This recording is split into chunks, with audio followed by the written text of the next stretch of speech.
हजरत आमिना रजी अल्लाह ताला अन्हा बयान करती हैं कि जब मेरा बच्चा मेरे रहम में था मैंने बहुत सी अजीबो गरीब चीजें देखी।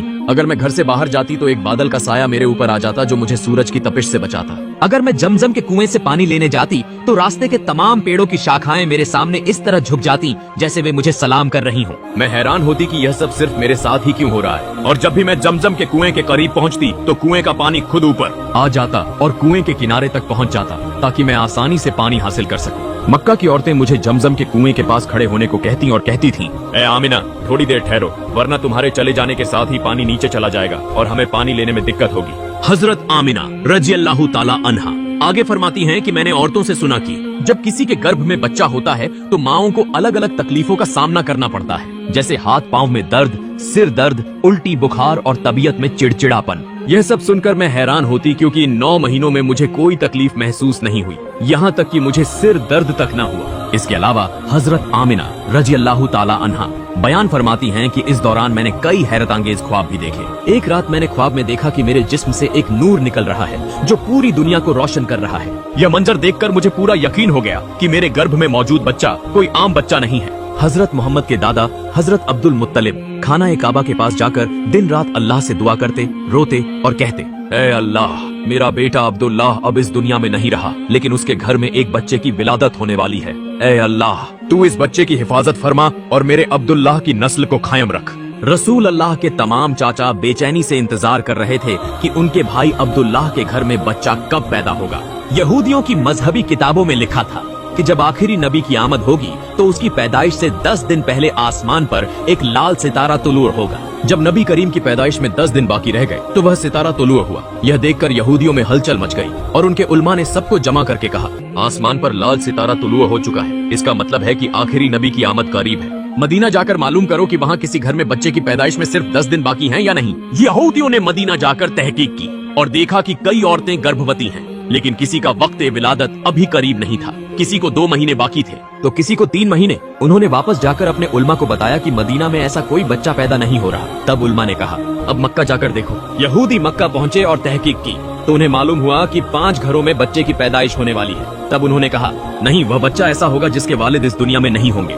लोगों को पता चला कि हजरत अब्दुल मुत्तलिब का पोता पैदा होने वाला है और उसके वालिद हजरत अब्दुल्लाह कुछ महीने पहले ही वफात पा चुके हैं। यह सुनकर यहूदी मायूसी के आलम में रोते हुए अपने उलेमा के पास वापस गए और कहा, हाँ अफसोस, नबूवत अब यहूदियों से निकलकर मक्का वालों के पास चली गई। इस तरह वक्त गुजरता गया और आखिर वह बाबरकत लम्हा आ पहुंचा जिसका सब बेसब्री से इंतजार कर रहे थे। आसमान, जमीन, परिंदे और तमाम मखलूकात इस घड़ी के मुंतजिर थे। आज वह मुबारक बच्चा पैदा हुआ जिसके लिए यह दुनिया तख्लीक की गई। अगर वह न होते तो शायद कुछ भी न होता। आज वही बच्चा दुनिया में आया जिसके लिए चांद को 2 टुकड़े किया गया था, जिसके लिए सूरज को रोक दिया गया था और अल्लाह ने हुक्म दिया था कि अभी सूरज गुरूब न हो क्योंकि मेरा हबीब मोहम्मद ने अभी असर की नमाज अदा नहीं की। आज वही बच्चा पैदा हुआ जिससे हजरत जिब्राइल अलैहिस्सलाम ने जिंदगी में 26,000 बार मुलाकात की। रात हो चुकी थी तब हजरत आमिना रजी अल्लाह ताला अन्हा को हल्की सी तकलीफ महसूस हुई और उन्हें यकीन हो गया कि शायद आज ही मेरे बेटे की विलादत होगी।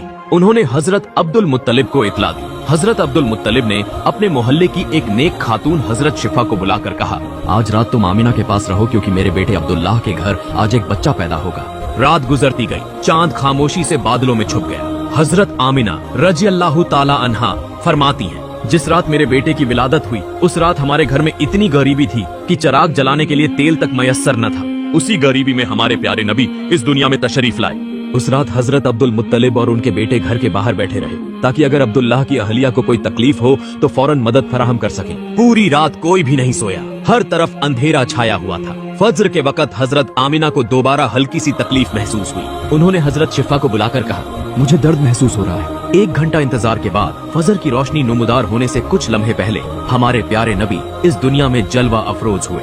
रसूलुल्लाह की पैदाइश के बाद 3 हैरत अंगेज वाकयात पेश आए जिन्हें देखकर हजरत शिफा हैरान रह गईं। 1. आम बच्चों की नाफ अपनी माँ से जुड़ी होती है मगर हमारे प्यारे नबी की नाफ किसी भी तरह जुड़ी हुई न थी। 2. आम बच्चों की पैदाइश के वक्त उनके जिस्म पर कुछ नजासत होती है लेकिन हमारे प्यारे नबी के जिस्म पर पैदाइश के वक्त एक कतरा भी मैल न था। 3. आम लड़कों की पैदाइश के बाद उनका खतना किया जाता है मगर हमारे नबी का खतना पैदाइश के वक्त ही मुकम्मल हो चुका था। यह 3 चीजें देखकर हजरत शिफा खौफजदा हो गईं और हजरत आमिना रजी अल्लाह ताला अन्हा से कहने लगी, मैंने अपनी जिंदगी में ऐसा बच्चा कभी नहीं देखा। हजरत शिफा ने नबी करीम को गोद में लेकर जमीन पर लिटाया। तब अचानक आपने अपनी पोजीशन बदली और सजदे में चले गए। यह मंजर देखकर हजरत आमिना रजी अल्लाह ताला अन्हा हैरान रह गई। नबी करीम 15 मिनट तक सजदे में रहे, फिर अपना सर उठाया, आसमान की तरफ उंगली बुलंद करके इशारा किया, गोया सबको बता रहे हो कि इस कायनात का वाहिद मालिक अल्लाह ताला है। हजरत आमिना रजी अल्लाह ताला अन्हा फरमाती हैं, जब मैंने अपने बेटे को गोद में लिया तो मैंने देखा कि आसमान के सितारे जमीन के करीब आ रहे हैं। फिर अचानक एक टुकड़ा बादल मेरे कमरे में दाखिल हुआ और मेरी गोद में मौजूद बच्चे को अपने अंदर ले गया। बादल के अंदर से एक आवाज आई, ए इब्राहिम, इस बच्चे को पूरी दुनिया की सैर कराओ, इसे तमाम अंबिया की खूबियां अता करो, यूसुफ का हुस्न, अय्यूब का सब्र, इब्राहिम की दोस्ती और दाऊद की शीरीन जबानी अता करो।